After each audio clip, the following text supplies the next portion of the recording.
You're watching Palatinate TV. Hello everyone, my name's Theo, I'm one of the news editors at Palatinate, and these are the interviews for the 2021 SU elections.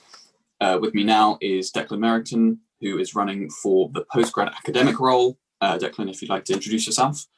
Yeah, I'm Declan. I'm running for postgraduate academic. After 3 years in Hatfield College, I've now been reallocated to Hillsbede, and I'm studying a taught master's in educational studies. Brilliant. Let's jump right into it then. So I guess the first question is to ask, why did you decide to run for the role? What about it appealed to you? So last year I ran for undergraduate academic, and ultimately my decision to run this year is very much the same energy and same reasons. So I do ultimately believe that an SU can fight for a student experience, which is just so much better. But things are different this year with what I'm calling the pandemic university. It's completely changed the student experience, and in a lot of ways, it has exacerbated a lot of inequalities and diversity, especially for postgraduate students. You've got a huge difference of experience when it comes to what postgrads are, whether it be PGCEs, MAs, MSCs, PhDs, taught research, etc. And this has just widened the difference between experience even more, because now you've got people who are on campus, away from campus, internationally staying at home. Have they got access to the right provisions and things like that? It's been blown apart by the pandemic university, and that's ultimately why I'm running, because I want the pandemic university to be a lesson in growth rather than just a temporary state. No, it sounds really good. So I guess what relevant experience do you have for the role? Why do you think you're prepared for this role? Yeah, so my undergraduate was in educational studies, specialising in a lot of modules which were to do with social mobility and inequalities in higher education. So that's something that's really passionate to me about inclusivity, diversity, accessibility. But also, I was an undergraduate at Durham as well, so I care about the Durham student experience. There's things which are just so uniquely Durham, Palatinate being one of them. It's fantastic, and it's so, like, the special features and things like that within Palatinate is just something that only Durham could give. So I do care about it a lot. So my experience is definitely Durham focused and education focused. I'm also someone who I've came to university as a first generation scholar. My parents didn't go to university, and my heart was always set on Durham. Since doing my undergraduate here, I've just developed such a strong personal relationship with not only the student body, but the wider educational experience, that I feel like I have what it takes to really look out for and care for the postgraduate community, being a member of it myself now. Cheers. I mean, that's really, really insightful. So I guess coming into the role, do you have anything in mind that you do maybe differently to your predecessor? Is there anything you'd like to change about this role? So I don't want to change too much based on my predecessor. I want to ultimately build on what they've done, because Sarah McAllister has done fantastically, especially in the current climate. One thing I do want to highlight that Sarah McAllister did fantastically is the amount of networking events that have gone on for postgraduates. Networking for me has always sort of been a very mystifying experience. You're told to do it a lot, but you're not told how to do it.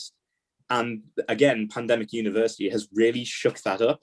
So it's really nice to see Sarah involving the postgraduate community in that.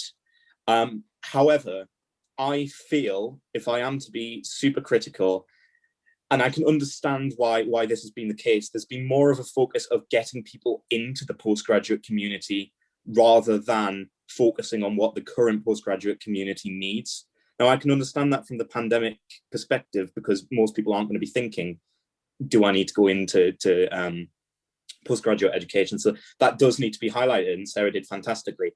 But I feel like we need to go a step further for the current cohort that maybe are feeling a little bit overlooked because of that. Interesting. So, I mean, this segues quite nicely into the next question, which is about, the challenges facing postgrad students, and I guess, like, how can we plan to improve their situation in, as you say, the pandemic university? Mm-hmm.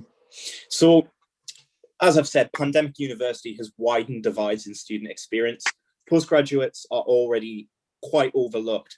When people talk about the university experience, they're talking exclusively about the undergraduate experience. It's often a second thought. And we've had a government which has given provisions for university students. They've not included a lot of detail for university students, let alone postgraduates who are underlooked.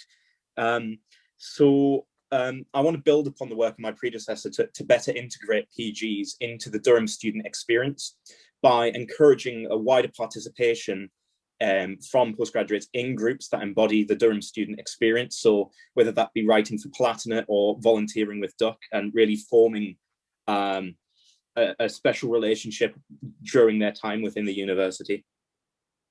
Mm-hmm. Gotcha. So where do you think we're at in terms of the relationship between postgrad teaching staff and the university and students, for postgraduate students? Where do you think that relationship is at the moment? Postgraduate teaching staff. So it's quite fractured. It's a bit of to put it nicely, it's a patchwork. To put it nastily, it's a mess. It's not really unified across departments, and that is an issue. Postgraduate students, especially PhD students, are often seen by the university as sort of like they're students, but they're also this reserve army of academic labor. We can use them if we want, but not a lot of provisions are given to the needs of postgraduate teaching staff there. So I want to strive to improve university expectation of postgraduate teaching staff to be more unified, more rewarding, and ultimately more accommodating to the needs of postgraduate students. Do you reckon this dynamic has been affected by the lack of face-to-face teaching and everything that we've had to do for the pandemic? Definitely. I mean, it's required a big switch up to kinds of learning. Now, I feel like postgraduate students are more used to digital resources and things like that, because obviously they've had more of a diversity of learning experience. However, so again, departments are stratified massively differently. Even before the pandemic, right? You had the English department didn't have a lot of online lectures available for one reason or another, whereas I know the education department had everything all online, and things need to be more unified so that postgraduates can get the best experience they can. Gotcha. So I was wondering what your position on the funded extinctions for PhD students affected by the lockdowns is. Do you think it's a good idea? Do you think it's a bad idea? What's your stance? I think ultimately it's a good idea, but doesn't go far enough. We need to learn a lot more from the pandemic, and PhD students they are forgotten about a lot. They're seen as too studenty to be staff, but too staff to be studenty. So we really do need to massively listen to what they demand and what they need and implement it. Gotcha. So I guess as a final question, why should people vote for you? What's your selling point? Yeah, so ultimately I want to learn from the situation of the pandemic university. I care about the Durham community. I'm from Durham. I'm from County Durham, so I've always had a relationship with the university. I care about the students. I care about our reputation. I care about what we're seen as. And ultimately, I want things to improve for the entire student body, but especially postgraduates that are often overlooked. Brilliant. Well, Declan, cheers very much for the interview. Thank you, Theo.